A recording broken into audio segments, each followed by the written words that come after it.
السلام عليكم أصحاب halkan ay xidhanay soo dhawaada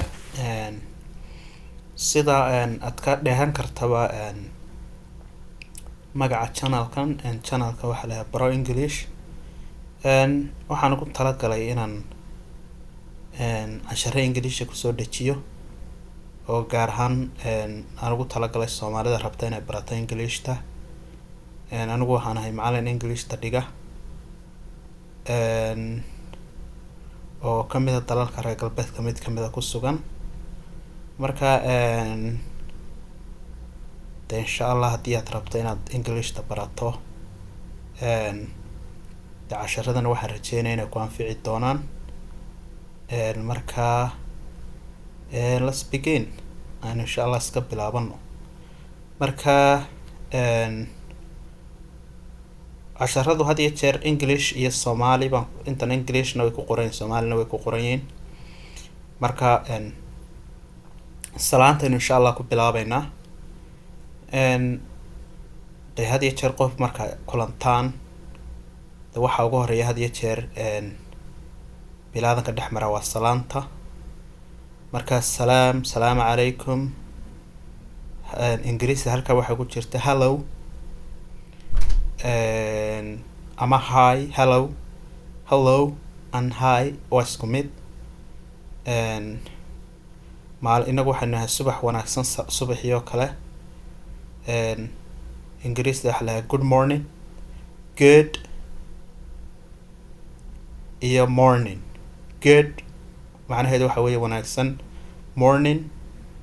macnaheedu waxa weeye subax good morning marka waxay noqonaysaa subax wanaagsan good afternoon good waxaan wax wanaagsan weeyaan afternoon galab weeyaan marka good afternoon galab wanaagsan good evening good waa soo sheegnay waa wanaagsan evening waa fiid good evening fiid wanaagsan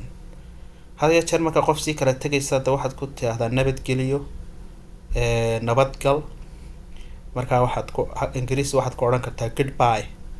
good iyo bye good iyo bye waa laba erey oo la isku daray good waa erey bye na waa erey kale marka la isku daray waxa weeye nabadgelyo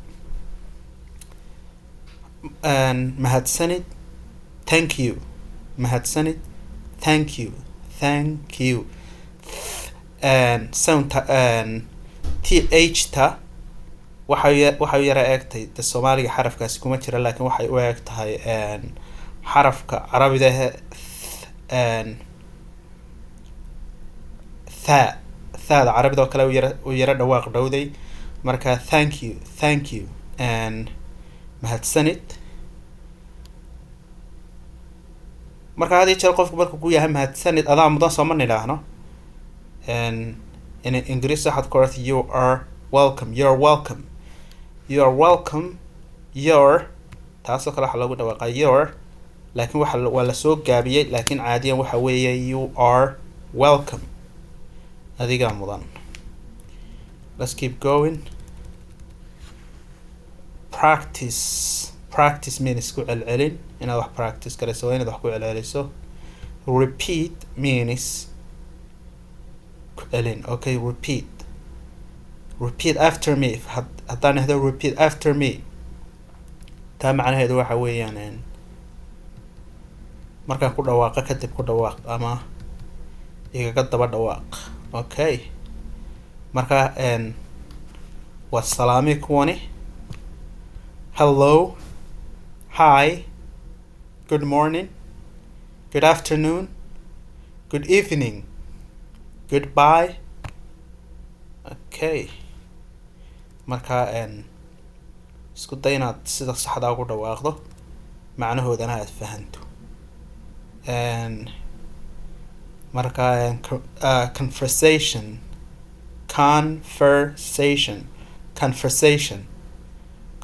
waa wada sheekaysi ama de hadalka hadiyo jeer dadka mara conversation marka ninkan qofkan Axmed baa la yiraahdaa marka Axmed baa oranaya hello Fatima ayaa oranaysa hi axmed ayaa faaduma ku odhanaya how are you faaduma waxaa odhanaysa I'm fine thank you how are you faaduma haddaba dib u weydiinaysa sidee baad tahay how are you macnaheedu waxa weye sidee baad tahay axmed ayaa odhanaya I'm fine too axmed wuxuu odhanayaa waan wanaagsanahay markaasuu mahad celinaya markaas wuxuu odhanayaa thank you thank you okay key sentences waxaanu baranay key sentence iska baran kartaa waxa weeye key sentence macnaheedu waxa weeye jumlad muhiima sentenceka Soomaaliga waxa lagu yiraahdaa baan filay hawraar baa lagu yiraahdaa waxa laga yaabaa dad badan inaan hawraar garanaynba laakiin ama jumlad baa la yiraahdaa waan filayaa jumladna waa la isla laakiin hawraar baan u aqaanaa so sentenceka marka waxa weeyaan how are you macnaheedu waxa weeye sidaa tahay ama sidee baad tahay okay possible answers marka lagu yahay how are you qofku markuu ku yiraahdo markuu su'aasha ku weydiiyo siyaabo fara badan baad uga jawaabi kartaa marka answer jawaabo fara badan oo sax ah jira waxaad oran kartaa I'm fine waan fiicanahay baad oran kartaa I'm good waan wanaagsanahay baad oran kartaa I'm okay waan fiicanahay baad oran kartaa and homework macnaheedu waxa weeye homework marka waxa weeye waa laba erey la isku leeyahay waa home guri iyo workna waa shaqo marka waa shaqo guri weeyaan waxa waa qofku marka shaqo la soo siiyo guriga u qaato suulka la yahay ka soo shaqe casharada marka practice saying all the greetings 5 times salaamaha dhan 5 jeer ku celi si aad u fahanto introduce yourself in English ka fakar bal macnaha taas muxuu noqon karaa waxa weeyaan inaad aad sheegtid inaad English ku sheegtid cidda tahay introduce yourself in English so waxaad ku bilaabaysaa hello salaam bad markasta wax lagu bilaabaa my name is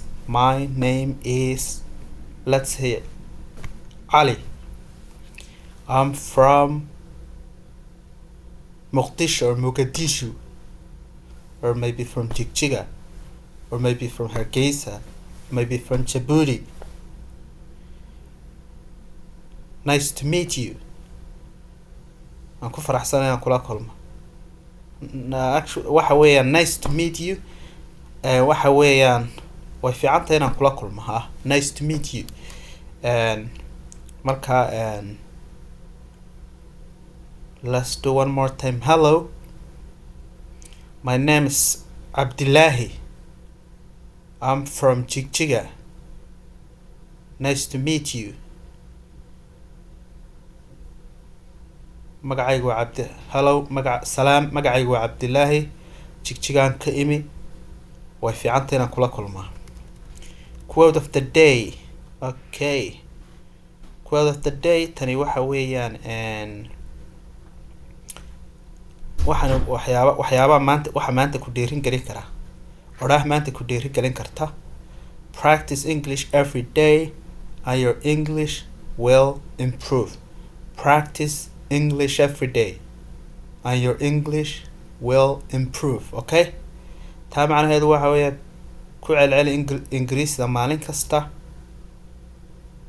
kadib English taada way kobcaysaa way magaranaysaa way fiicnaanaysaa horumar bay samaynaysaa